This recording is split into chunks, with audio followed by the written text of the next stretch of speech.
So Bitcoin is sitting at a critical level right now, and this move could send us a lot higher, or also if things go really wrong and something happens elsewhere, it could actually send us a lot lower, which is a bit of a problem. Today I'm going to go through the news and the sentiment and the charts that matter, and more importantly, the levels that we should be watching. If you find any value from these sort of videos, please do smash that like button. And let me know in the comments, what do you think's going to happen first? Are we going to hit 100k level, or are we going to go back up to 120?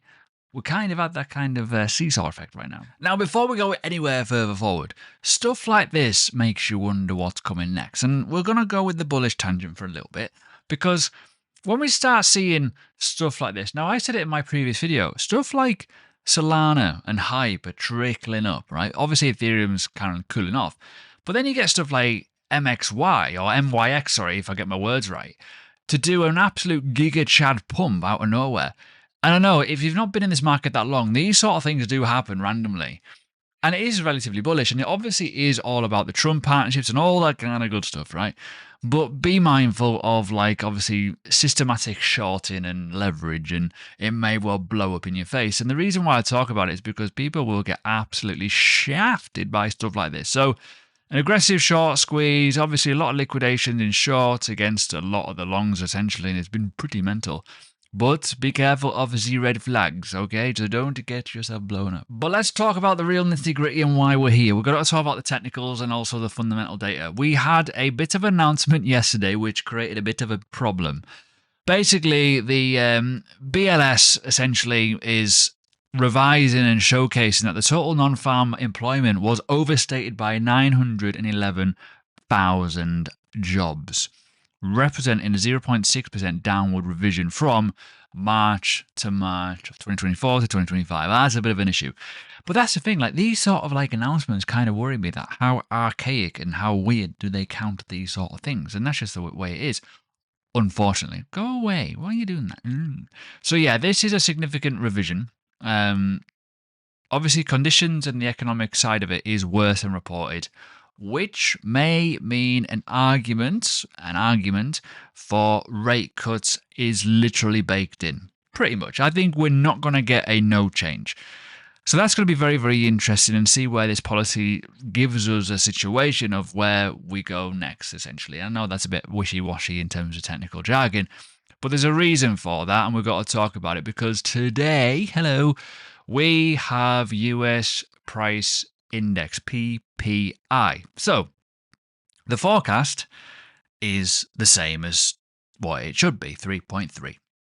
It shouldn't change today. If it does, it could create a bit of a problem. So be mindful of the volatility. And that's going to be coming out probably not long after this video airs, essentially, right? So that could be an issue of concern.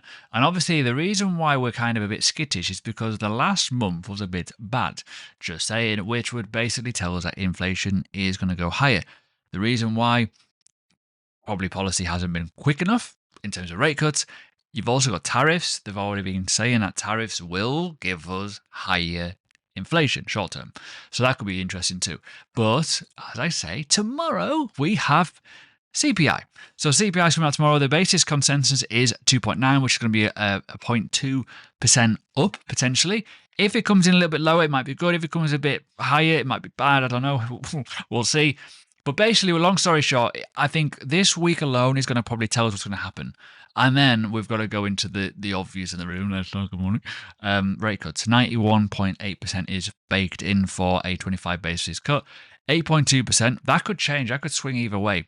That can go much, much higher if the data is shit, put it that way. So it'd be interesting. If you are betting on the poly market, and essentially what's mad is my Patreon, there's a link below, by the way, if you're interested jumping in. We do a lot of betting around this on the poly market kind of sentiment markets, and it's really interesting to see the swings of how it changes so crazily. So yeah, just be mindful of the swings on it, because one day you might find, oh, we're definitely going to get this, and the next one, oh, it changes so much based on the data. So just keep on top of it. But even more kind of fuel to the fire is Standard Chartered are expecting a federal rate cut by 50 basis points in September, which is obviously a craziness. I don't know if it is just like properly craziness or just rage bait to kind of get people in, but ultimately that could be very, very interesting. However, that being said, we do have to look at the obvious in the room in terms of interest around the market. Now, Bitcoin has trickled up a little bit in terms of search volume. There has been a bit more, obviously, on Ethereum versus the past. And the thing is, right, when we talk about the sentiment of the market, obviously Solana's doing pretty well and other bits and pieces. The only thing that's going to get real, I think, genuine interest in the market is if these get aggressive. And I know it sounds mental, but it feels like something has to give now. It feels like something has to change and the policy has to change. Now, it could actually be bearish in the short term with rate cuts because it could create a little bit of panic and fear. And Bitcoin, and we'll talk about technicals in a minute, is very much tied to the S&P 500. I say if, we are at all-time highs pretty much around that level, it could correct. So yeah, it's not all pink fluffy rainbows, is it? Let's be honest. So ladies and gentlemen, we are coming up to Q4 in a couple of weeks. Q3 hasn't been terrible. It's been kind of where we normally are in terms of the averages. You can see at the bottom in the grey. And even with Ethereum, it's kind of really outperformed where it should be, which is good, right? But normally Q4 of Ethereum is not as great. Let's talk about other stuff because we are currently up, obviously, in September. And I don't like to look at these data as absolutes, but normally it is a bit of a lullish kind of month anyways. And we still have that kind of vibe. But Q4 is usually much better. Let's talk about the technicals because this is the weekly time frame. We have went and retested on Bitcoin the EMA 21 and we have bounced off it. Now I know there's a lot of like random ass boxes here and I will try and explain them. Long story short, previous all-time high kind of level, we've broken it and now it acted as support. This was the previous level that we've broken out of and this is where we're trying to get above to kind of reset the kind of the metric essentially. So what's happening here is we are trying to get above a certain level, and I know it's a big box, where we could be acting as levels of support. We're at a critical level, as I say. We are in, technically, a downtrend. We are at levels of resistance right now. If we reject, we're probably going to go and revisit this level. Now, the situation is, and I've said before, let me know in the comments what you think. Are we going to go higher or lower? The question is, have or do we believe that we are going to correct more than 13%? Now, on average, we do correct a bit more than that, but it is relatively bullish. Bit of bad news or a rocket gets flown somewhere, we're going to get a bit of an issue. My viewpoint is this is nowhere near concrete enough to kind of give us a basis point of are we going to go crazy? But I think that is because of what's happening this week. I think CPI, PPI data, people are waiting. They've got their hands in the pockets. They're just chilling out and relaxing and waiting. So it all depends on certain metrics and numbers. But we are somewhat consolidating. If we go into the 4-hour time frame, you'll see that Bitcoin is kind of just chugging away, and it has been since probably Monday of the 1st. You get my point? It's boring, and that is across the board everywhere. Daily time frame, as I've alluded to it, it's kind of just stuck here. So we have to be very, very careful. But for me, what worries me more than anything is doing a situation like last year where we just do this kind of chugginess until we get to a point where it just breaks.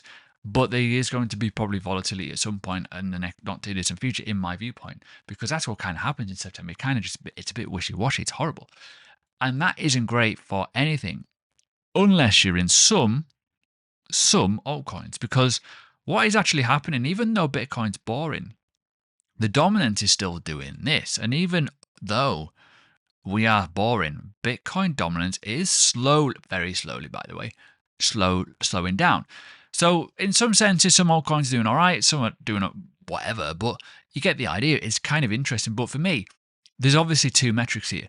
We break up here, right? So what we could be looking at, let's look at this one, right? From the high to the low, we could be going higher.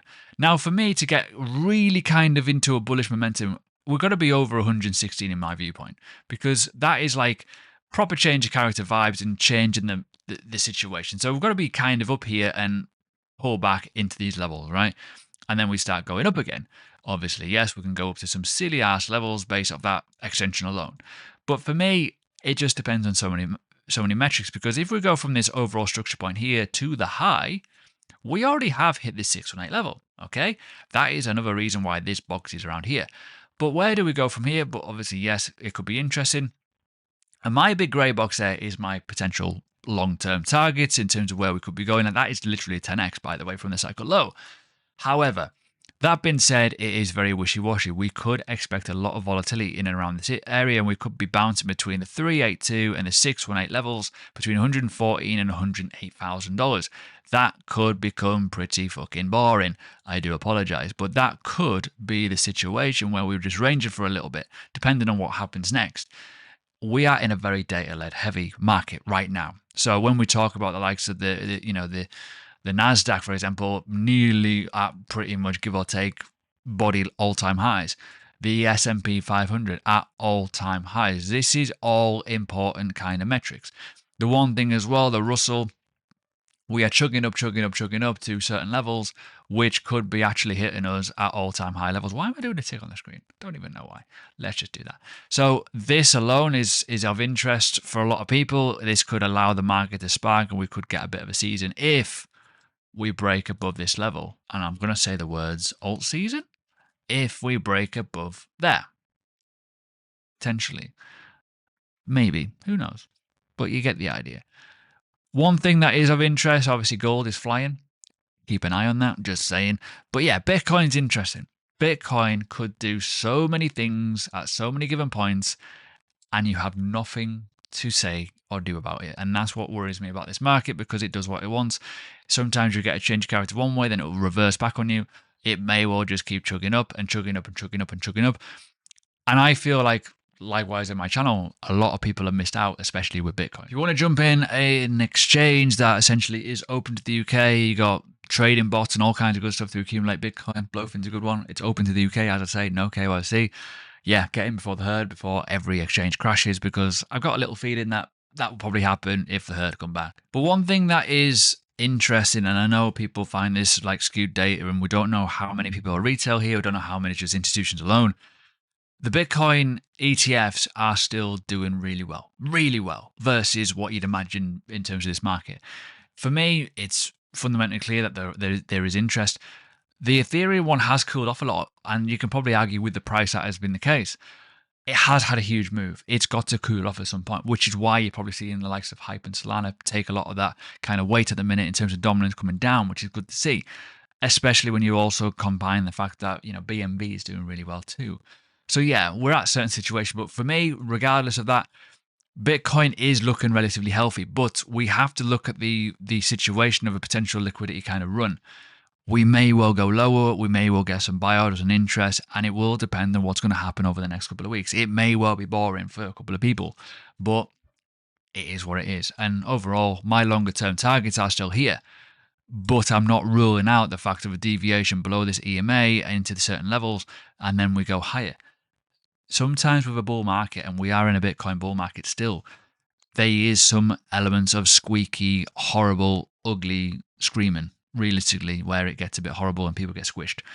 Just be mindful of that. So there we go. If you want 3 or 4 updates every single week of Bitcoin, alt seasons, whatever, please do hit that subscribe button. And I'll be back again very, very soon. But we have to be very, very patient to see what this data gives us. If you want more information about, when's and what's happening, there's a video there to watch.